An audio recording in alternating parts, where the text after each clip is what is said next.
11-июл кайрадан өтүүчү шаардык кеңештин шайлоосуна 9 партия расмий каттоодон өтүп, бүгүн үгүт өнөктүгүн баштады. Партияларды тизмектесек, бүтүн Кыргызстан, ата журт Кыргызстан, улуттар биримдиги, келечек, бир бол, биздин Кыргызстан, ынтымак, улуу журт жана нур саясий партиялары жарандардын сын пикирлерин, арыздарын жана шайлоо комиссияларынын сунуштарын өз убагында чечүү үчүн жаңыдан кол борбор ишмердүүлүгүн баштаган.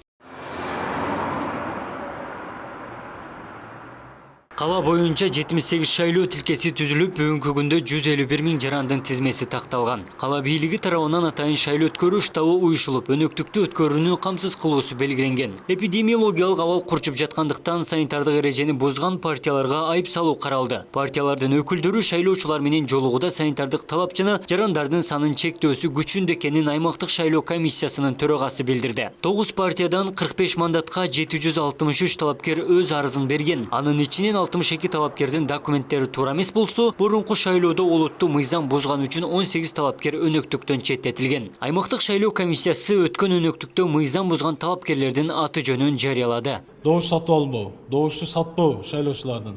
Андан сырткары коркуттуу үркүтүүлөр. Анан бир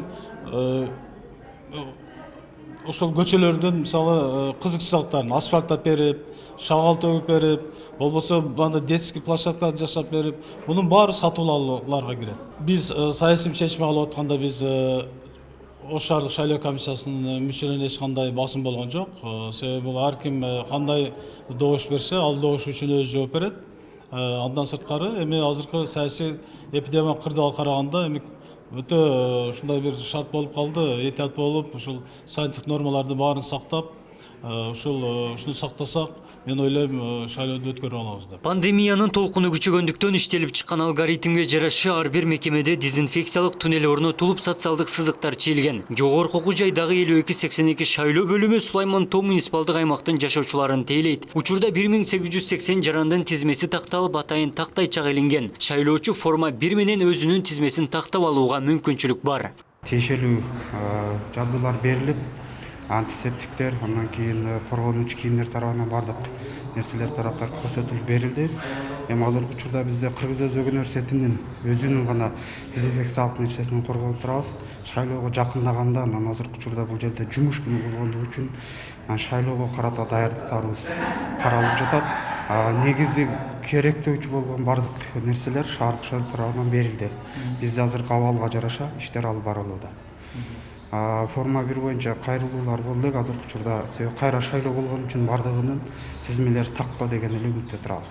Борбордук шайлоо комиссиясы шаардагы шайлоо массалык мыйзам бузуулар менен коштолгонун жөө келтирип, өнөктүктүн жыйынтыгын жокко чыгарган болчу. Шайлоо мезгилинде кызмат адамдары добуш берүү процессине кийлишкени, административдик ресурс колдонулганы, үгүт иштеринде жана имараттан сырткары добуш берүүдө мыйзам бузуулары аныкталганы маалымдалган. Өнөктүктөн кийин дагы өтпөй калган партиялардын өкүлдөрү шайлоонун жыйынтыгын жокко чыгарууну талап кылып акцияга 2 ирет чогулган. Наразы партиялар жергиликтүү бийлик шайлоого кийлигишкенин айыптап келет.